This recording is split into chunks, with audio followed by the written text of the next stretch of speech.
JD, కేడి ఇద్దరు కూడా ఆదికేశవులకి కారుతో ఢీకొట్టడంతో ఆదికేశవుల్ని చూసి దగ్గరికి వచ్చి అయ్యయ్యో క్షమించండి, అనుకోకుండా ఇలా జరిగిపోయింది, చూసుకోలేదు అని అంటే నన్ను కూడా మీరు క్షమించాలమ్మా, మీదేం తప్పులేదు, నేను కూడా చూసుకోకుండా వచ్చాను కదా, అందుకనే ఇలా జరిగింది, నన్ను క్షమించండమ్మా, నాదే తప్పు అని అంటే మీలాగా ఆలోచించే వాళ్ళు ఇక్కడ ఇంకా ఎవరైనా భూమి మీద ఉండుంటే ఈ గొడవలే కాదు రోడ్డు మీద అని అంటూ జేడి నవ్వుతూ ఉంటుంది. ఇక అప్పుడే థ్యాంక్స్ అండి, మీరు మమ్మల్ని అర్థం చేసుకున్నారు అని అంటూ జేడి అంటుంది. అవును అంకుల్, మీరు ఎక్కడికి వెళ్ళాలి, ఏంటి ఇలా కంగారుగా వెళ్తున్నారు అని అంటే నేను బస్ స్టాండ్కి వెళ్ళాలమ్మా అని అంటే అయితే మేము అక్కడికే వెళ్తున్నాం, మిమ్మల్ని డ్రాప్ చేయమంటారా అంటే మీకు ఏ ఇబ్బంది లేకపోతే నన్ను అక్కడ డ్రాప్ చేయండమ్మా అని అంటూ అడుగుతాడు. సరే పదండి అనేసి అక్కడికి బస్ స్టాండ్ దగ్గరికి తీసుకొని వెళ్ళిపోతూ ఉంటారు. కారులో ఎక్కించుకొని తీసుకొని వెళ్తూ ఇలా అంటుంది జేడి, మీలాగా అర్థం చేసుకునే వాళ్ళు ఈ రోజుల్లో ఎవరుంటారండి, చాలా తక్కువగా ఉంటారు అని అంటే అవునమ్మా, మీరు ఎక్కడికి ఇలా హడావిడిగా వెళ్ళారు, మీరు ఇలా ఉన్నారేంటి అని అంటూ అడుగుతాడు ఆదికేశవులు. మేము చిన్న పని మీద ఒక కేసుని డీల్ చేయడానికి వెళ్ళాం అని అంటూ చెప్తుంది. ఇంకా అప్పుడే ఇలా నవ్వుతూ ఉంటుంది. మీరు ఎక్కడి నుంచి వచ్చారు అని ఇక్కడ నిలబడ్డారేంటి అని అంటూ జేడి అడిగితే నేను ఒక తెలిసిన అబ్బాయి ఉంది, వాడికి నిశ్చితార్థం అని తెలిసింది, అందుకే ఇక్కడికి వచ్చాను, తీరా వచ్చి చూస్తే ఇంకా అబ్బాయి నన్ను ఇక్కడ దాకా కారులో తీసుకొచ్చాడు, మళ్ళీ ఇప్పుడే వస్తా అని చెప్పి రోడ్డు మీద వదిలేసి వెళ్ళిపోయాడమ్మా, ఎంతసేపు చూసినా రాలేదు, అందుకే వెళ్దామని ఊరు వెళ్ళిపోదామని అనుకుని ఇలా వస్తున్నాను, అంతలో మీ కారుకి ఎదురుపడ్డాను అని ఆదికేశవులు చెప్పగానే అవునా, ఇలాంటి మోసగాళ్ళు చాలా ఉంటారు హైదరాబాద్లో, మీరు జాగ్రత్తగా ఉండాలి కదా అంటే అయ్యయ్యో ఆ అబ్బాయి అలాంటి వాడు కాదు, చాలా మంచివాడు అని అంటూ చెప్పేసరికి అవునా మంచోడా అని అంటూ అడిగితే అవును ఆ అబ్బాయి చాలా మంచివాడమ్మా అని అంటూ చెప్తూ ఉంటాడు. మా అమ్మాయికి పెళ్లి సంబంధం కూడా తెచ్చాడు, అమెరికా సంబంధం, చాలా గొప్పగా బతుకుతుంది నా కూతురు ఇప్పుడు, ఆ అబ్బాయి అంత మంచివాడు, అందుకే కదా నేను అంత దూరం నుంచి ఇక్కడ దాకా వచ్చాను అని అంటే ఓ అవునా అని అంటూ జేడి అంటుంది. ఇంకా అప్పుడే ఇంకా మళ్ళీ కేడి జేడి ఇద్దరు మాట్లాడుకుంటూ ఉంటారు. పాపం కొంచెం అయి ఉంటే లక్ష్మి జీవితం ఏమైపోయేదో, ఇంకా స్పృహలోకి రాలేదు తను అని అంటూ జేడి అంటుంది. అప్పుడే కేడి కూడా అవును తను పాపం కదా అని మాట్లాడుకుంటూ ఉంటారు. లక్ష్మి అనగానే ఎవరమ్మా లక్ష్మి అని అంటే ఒక అమ్మాయి పెద్దయ్య, ఆ అమ్మాయిని ఒక ఎదవ ట్రాప్ చేసి మోసం చేసి తీసుకెళ్ళాడు దుబాయ్ వాళ్ళకి, అమ్మాయి పోయాడు, అప్పుడే మేము వచ్చి కాపాడాం అని అంటే అవునా, ఇలాంటి దుర్మార్గులు కూడా ఉన్నారా అమ్మా, అయితే మీలాంటి మంచి వాళ్ళే కాదు ఈ సిటీలో నాకు తెలియని చాలా దుర్మార్గులు ఉన్నారన్నమాట అని ఆదికేశవులు అంటే అవును అంకుల్, చాలా దుర్మార్గులు ఉన్నారు, అస్సలు అలాంటి వాళ్ళని నమ్మకూడదు అని అంటూ జేడి అంటుంది. అవునమ్మా, ఇంతకీ మీరేం చేస్తారు అని అడుగుతూ ఉంటే మేము డిపార్ట్మెంట్లో చేస్తాము స్పెషల్ ఫోర్స్ అని చెప్తే ఓహో మంచి ఉద్యోగం సంపాదించావమ్మా, నేను కూడా మా అమ్మాయిని బాగా చదివించాను, మా అమ్మాయి మంచిగా పెళ్లి చేసి పంపించాను, అమెరికాకి పంపించాను, నా అల్లుడు తెలుసా ఎంత మంచివాడో అని అంటూ ఉంటే మీకంటే మంచివాడు అంకుల్, మీరు ఇంత గొప్ప వాళ్ళు ఎవరు ఉండరు అని జేడి అంటే నా అల్లుడిని చూస్తే మీరు షాక్ అవుతారమ్మా, నా అల్లుడు కూడా ఏ తప్పు చేయడు, ఏ మోసము చేయడు, చాలా మంచివాడు, ఈ రోజుల్లో అలాంటి వాళ్ళు చాలా తక్కువ కదమ్మా అని అంటూ చెప్తూ ఉంటే ఓ అవునా అని అంటూ జేడి అంటుంది. అప్పుడే ఫోటో చూస్తూ ఉంటే ఆ అమ్మాయి ఫోటో నాకు ఒకసారి చూపిస్తావా అమ్మ అని అంటూ ఆదికేశవులు అడిగితే సరే అంకుల్ చూడండి అని జేడి ఫోన్ ఇలా ఇస్తూ ఉంటుంది ఆదికేశవులకి. అప్పుడే సడన్గా ఒక్కసారిగా ఫోన్ తన చేతిలోకి వెళ్తూ ఉండగానే ఫోన్ వస్తుంది జేడీకి. ఫోన్ రావడంతో ఫోన్ తీసుకొని వెంటనే ఇంకా ఫోన్ ఇలా మాట్లాడుతుంది. ఆ తర్వాత మళ్ళీ ఫోన్ తీసుకొని ఇదిగో అంకుల్ చూడండి అని ఫోటో చూపించబోతూ ఉండగానే ఆదికేశవులు అక్కడ ఆపేస్తాడు. ఆపండి అని అంటే ఇదేంటి అంకుల్ ఆపేస్తున్నారు అని అంటే ఇక్కడ నాకు తెలిసిన వాళ్ళ ఇల్లుందమ్మా, వాళ్ళ ఇంట్లో పెళ్లి జరుగుతున్నట్టుంది, ఆ పెళ్లికి బట్టలు కూడా నేనే నేసాను, అదే ఇంట్లో పెళ్లి జరుగుతుంది ఈరోజే అనుకుంటా, నేను ఒకసారి వాళ్ళని కలిసి వెళ్ళిపోతానులేమ్మా అని అంటూ ఆదికేశవులు అంటారు. అలా అనేసరికి సరే వెళ్ళండి అంకుల్ అని అనగానే ఇంకా ఆదికేశవులు కారు దిగుతాడు విహారీ ఇంటి దగ్గరే. ఇక ఆ తర్వాత విహారీ అక్కడ నుంచి ఇంట్లో కారులో స్పీడ్గా వస్తూ ఉంటాడు. ఇంకా లక్ష్మిని స్పృహ లేకుండా కారులో ఉంటుంది కదా, ఎక్కించుకొని ఇంటికి వస్తూ ఉంటాడు. ఇంకా ఈ పెళ్లి కొడుకుని తీసుకురండి అని చెప్పగానే యమున వసుధ అక్కడికి వెళ్తారు.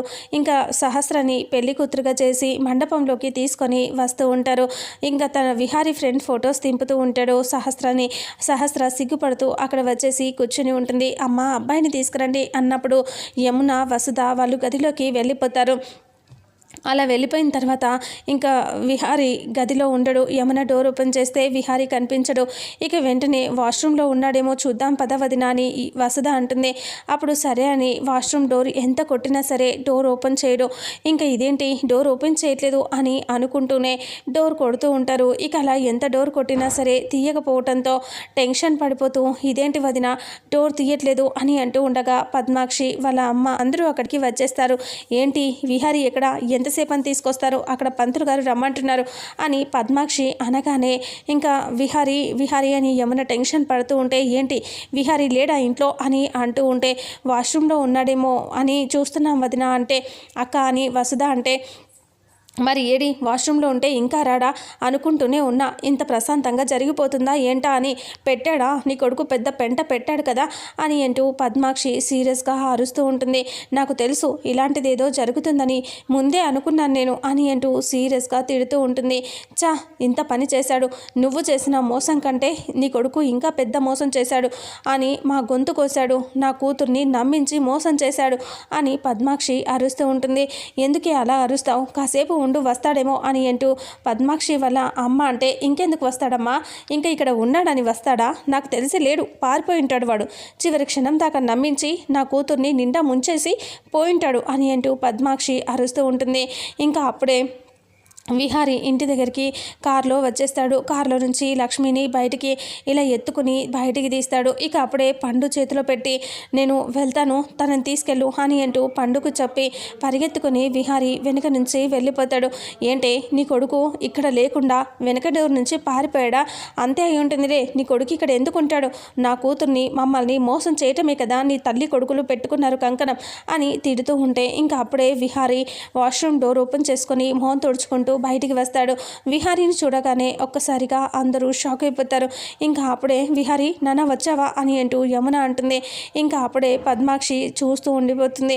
ఇంకా విహారీ ఏంటమ్మా అరుపులు అని అంటూ ఉంటే ఏంటి నాన్న ఇంతసేపు అయింది నువ్వు ఎక్కడికి వెళ్ళిపోయావు అని అంటే వాష్రూమ్లోనే ఉన్నాను కదా అని అంటూ సీరియస్గా ఇలా చెప్తూ ఉంటాడు. వాష్రూమ్లోనే కదమ్మా ఉన్నాను అంటే ఇంతసేపు అయినా డోర్ తీయవేంటి అని అంటే అవునమ్మా అది వాష్రూమ్లో అన్ని సౌండ్స్ ట్యాప్ సౌండ్ అన్ని సౌండ్కి నాకు వినిపించలేదు అని అంటే మరి ఇంతసేపు ఏంటి నాన్న అంటే అయితే నేను స్నానం చేయడానికి వెళ్ళాను, పంతులు గారు చెప్పారు మళ్ళీ స్నానం చేసుకో అని చెప్పి, అందుకే నాకు ఇంత లేట్ అయిందమ్మా అని అంటూ విహారీ చెప్తాడు. అయినా ఏంటత్తా అరుస్తున్నావు అని అంటే ఏమీ లేదులే అని అంటూ పద్మాక్షి సీరియస్గా అంటుంది. అయితే అక్కడ టైం అయిపోతుంది పద తొందరగా అనేసి వాళ్ళు వెళ్ళిపోతారు. ఇంకా అప్పుడే యమున వసుధ ఉంటారు. విహారీ మొహం చూసి నాన్న బాసికం ఏది అని అంటూ యమున అడిగితే ఇదిగో అని టెన్షన్ పడి జేబులో నుంచి తీసి చేతిలో పెడతాడు. ఇది ఇలా కూర్చొని నేను కడతాను అని యమున విహారీ నుదుటకి బాసికం కడుతూ ఉంటుంది.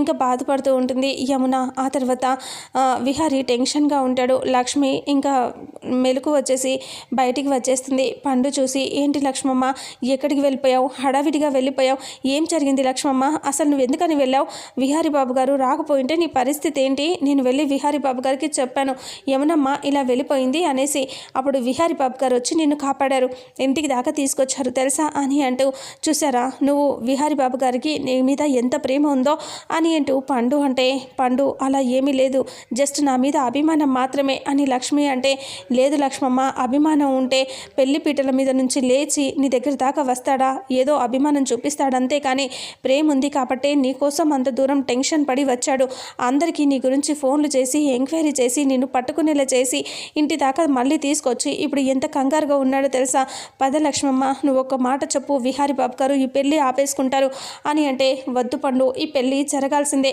అని అంటూ లక్ష్మి అంటుంది. అలా అంటే అదేంటి లక్ష్మమ్మ ఇప్పుడు కూడా నీ మొండి పట్టు నీదేనా, వద్దు లక్ష్మమ్మ పద లక్ష్మమ్మ అని అంటూ పండు అంటాడు. అలా అంటూ ఉంటే లేదు పండు ఈ పెళ్ళి జరగాలి అని అంటూ గట్టిగా అరుస్తుంది. అలా అరిచేసరికి పండు చూసి బాధపడుతూ ఏంటి లక్ష్మమ్మ నువ్వు ఎందుకు ఇలా చేస్తున్నావు అని అంటూ అడుగుతూ ఉంటాడు. ఇక అప్పుడే అక్కడికి వసుధ వస్తుంది.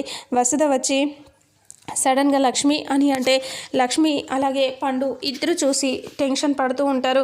కన్నీళ్ళు తుడుచుకుంటూ ఉంటారు. వసుధ దగ్గరికి వచ్చి లక్ష్మి ఏంటి ఇంతసేపు ఎక్కడికి వెళ్ళావంటే ఏం లేదమ్మా ఇక్కడే ఉన్నాను అని అంటే ఇందాక నువ్వు బయటికి వెళ్ళినప్పుడు నేను చూశాను బయట రోడ్డు మీద ఏంటి అలా పరిగెడుతున్నావు అని అనగానే అప్పుడే టెన్షన్గా ఆలోచిస్తూ ఉంటుంది. చెప్పు లక్ష్మి ఎక్కడికి వెళ్ళావో చెప్పు అని అంటే అది కొంచెం పనుండి వెళ్ళానమ్మా అంటే ఎందుకు అంత రోడ్డు మీద పరిగెత్తాల్సిన పని నువ్వు నా దగ్గర ఏదైనా దాస్తున్నావా అని అంటూ వసుధ అడిగితే లేదమ్మా నేనేం దాయట్లేదు అంటే నిజం చెప్పు లక్ష్మి నువ్వు మా దగ్గర ఏదో దాస్తున్నావు చెప్తావా చెప్పవా ఏంటది చెప్పు అని అంటే ఏమీ లేదని చెప్తున్నాను కదమ్మా అంటే నీ దగ్గర ఏమీ లేదా ఏమీ దాయట్లేదా అని అంటే ఏం లేదమ్మా అని అంటే దగ్గరికి వెళ్ళి తాళి బయటికి తీస్తుంది. చూసేసరికి ఒక్కసారిగా లక్ష్మి షాక్ అయిపోయి చూస్తూ ఉంటుంది భయపడుతూ ఏంటిది నీకు పెళ్ళయిందని తెలిసి మా ఇంట్లో ఉంటున్నావు కానీ మాకెవరికి చెప్పలేదు అంటే నువ్వు అందరినీ మోసం చేస్తున్నావు కనీసం మా వదిలేకైనా నీకు పెళ్ళైన విషయం చెప్పావా అని అడిగితే చెప్పలేదు అని లక్ష్మి తల ఊపుతుంది. చెప్పవు నువ్వు మమ్మల్ని మోసం చేసావు నువ్వు పెద్ద మోసగత్తెవి పద నీ గురించి ఇప్పుడే అందరికీ చెప్పేస్తాను అని అంటూ వసుధ చెయ్యి పట్టి లక్ష్మిని తీసుకెళ్ళబోతే ఇంకా అప్పుడే లక్ష్మి వద్దమ్మా అంటే లేదు నువ్వు నీలాంటి మోసగత్తిని ఇంట్లో ఉంచకూడదు పద అని లాక్కెళ్తూ ఉంటే పండు గట్టిగా అరిచి వెళ్ళండమ్మా తీసుకెళ్ళండి చెప్పండి అని అంటూ అలా ఏడ్చి గట్టిగా అరిస్తే లక్ష్మి పండు వద్దు పండు అని అంటూ ఉంటే నేను చెప్తాను లక్ష్మమ్మ నీ మంచితనం వీళ్ళకి ఎవరికి అర్థం కావట్లేదు ఎంత అన్యాయం చేసుకుంటున్నావో వీళ్ళకి తెలియాలి ఆ విషయం వీళ్ళకి తెలిసేలా చేస్తాను నేను అని పండు అంటే వద్దు పండు చెప్పొద్దు పండు అని అంటూ ఉంటే ఇంకా వసుధ చెప్పు పండు అని అంటే పండు ఇలా చెప్తూ ఉంటాడు. ఇక ఇంతటితో రేపు రాబోయే ఎపిసోడ్ ఎండ్ అవుతుంది. మరుసటి ఎపిసోడ్లో ఏం జరుగుతుందో తెలుసుకుందాం.